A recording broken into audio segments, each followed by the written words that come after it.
Right on. My name is Chris Monteiro. I made a movie called Recall.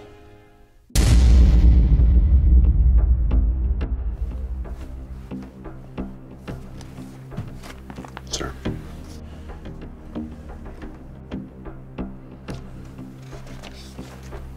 I think we found him. Where is he? Small town in northern Ontario. I've got my best man tracking him now. I think we'll have him within the hour. Get it done, Agent. We will, sir. My movie's about a man on the run. He doesn't know too much about his past, so he just knows he's being chased by a government agency. And so eventually they find him, and he has to fight his way out of their hands to survive. I don't want to give it away anymore for those who haven't seen it, because there's a little bit of twists and turns in there, but it takes place in 2019, so a little bit into the future, just so I can use that to my advantage for my sci-fi elements. I knew I wanted to try something cool. I wanted to try something very Robert Rodriguez, something that looks fun and actiony and was made for really cheap. So I basically got this idea of doing a noir action film, and the first thing that popped into my head was Blade Runner, right? The iconic action science fiction noir film. Location and stuff, he really liked Michelle's location, the warehouse, where we shot her movie. So I went out and got that right away. I got to focus on the script breakdown and schedule, which was tough because Chris had not a very long script, but a long script with a lot going on. And I wanted to make sure we had time to get the stuff he needed. I knew Jordan was his DP, and I know like Jordan wants to make it really nice. We're shooting on the red, so I wanted to make sure we had a lot of time to get the coverage he needs to make it look really nice, because I know Chris really wanted a really cinematic movie. So Chris Monteiro, he came to me with the script probably about 4 or 5 months before we actually went to camera, before we started shooting. And he gave me the script and I loved it, of course. I've worked with Chris for his past, I believe it's 3 films that he's done now. So me and him have quite the history, so he came to me for this one and I immediately accepted the role and loved the script. I casted John Cornell as my main bad guy. He can be intimidating because of his voice and just the way he looks, but I thought he'd be perfect for the role just because of that, and I knew he'd be a nice guy and be awesome on set. Mark is a really big guy. He's one of the big SWAT guys, and I just asked him a couple days after I met him. I was like, hey man, I'm making an action movie. It needs some SWAT guys. You in? You're a big guy. And he was like, oh yeah, 100%. And I was like, oh, great. And then he happened to be sitting at the table when I asked him with 2 other tall guys from Res who are actually exchange students here. Their names are Rince and Hill. They're from the Netherlands, I believe. And yeah, they were just asking me questions after I asked Mark about my movie. And I said, hey, yeah, you guys look pretty tall. You guys look pretty like lean. You guys could pull off SWAT guys. Would you like to be in the movie? They were on board right away, so I was just like, oh, right, awesome, all right, got my SWAT team. I thought that was gonna be the hardest part of casting my movie. I cast Devin as the weapons dealer type guy, because I know Devin, I'd noticed Devin was a pretty good actor. Igor, I threw Igor in there because as a cameo. I know he has no lines, but he's in all the Devin apartment scenes there, just because he's a good friend of mine, and I had him act in my sound film as well. And originally I wrote the script with him having actual lines to say, but then after going through the whole process and everything, eventually all his lines just ended up getting taken out. But I still didn't want to leave him out, and he was already B camera on the shoot anyway, so I thought it wouldn't hurt to just have him come in and chill during the apartment scenes.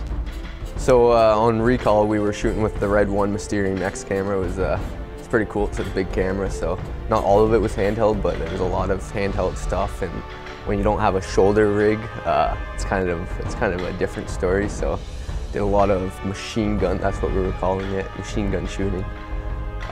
In past movies, not Chris's Recall, but me and Chris worked together quite a bit, and he's another director of photography and some of the other short films. So we do have that kind of relationship there, as me being his cam ass. So I think we work well as a team, and it really, I think, helps unite the movie and bring everything together and keep that consistent shooting style, because I know what he's looking for, and he knows what he knows that I can get in awkward positions and do funny stuff with the camera that some other camera operators, director of photographies can't do, so it's kind of cool.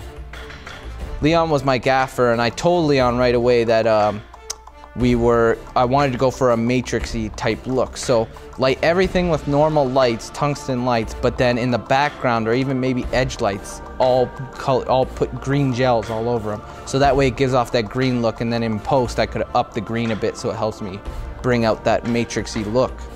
The warehouse scene was where I really liked the lighting, because at one point it just started getting really dark, so Leon then had to start using our lights to make sunlight, and then bring in other green lights to light up our rooms and walls and stuff like that with back green light. And I thought it was really cool. The crew had a really cool setup where they had like a wire waterfall thing going on, where we were up on the 3rd floor of this warehouse, and there's no power up there. So instead we had to ground the Jenny at the bottom and send up all these plugs through a couple of holes and stuff like that, and windows and whatever that we could find to put wires through. So for Chris's movie, I also did a bit of the makeup. We needed a gun wound on the lead character's face, and I did that. I didn't actually go and buy plastic, but I kind of read up on this technique that uses a latex. I didn't quite have the fancy latex either, so I kind of sculpted it out of a really rubbery type of craft glue, and then put it onto his face using eyelash adhesive, and then painted it and put makeup on it to make it blend into his skin, and then covered it in like dollar store fake blood. And then we had to come up with ways to achieve some kind of like what would be really expensive costumes really inefficiently. So we did some we spray painted on some logos, and we got every piece of like sports equipment we could find at the secondhand stores and painted them all black for the militiamen. We also really worked on their look. Like we kept finding costumes for them that we just couldn't have afforded ever. And then we saw one look online when we were researching, and it was probably a vest, like a bullet vest, but we just got like winter vests, and then we made them dress all in black, and we accessorized not the militiamen though, like the men that work for the government. So we accessorized them with like black cutoff gloves and glasses and hats to make them look kind of like unseen and kind of spooky. And then the militiamen, also back to the secondhand store, we had a theme of a color like red and kind of the army look. So they were kind of pieced together, and people switched costumes halfway through to make it look like there was more people there, and that was kind of ridiculous.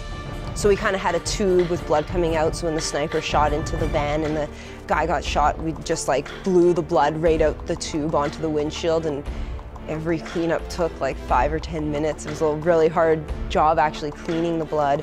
And then we had a little bit of like flour that we threw in to look like a fire extinguisher kind of going off in the next room, and we just like threw it and tried to get the biggest spread possible.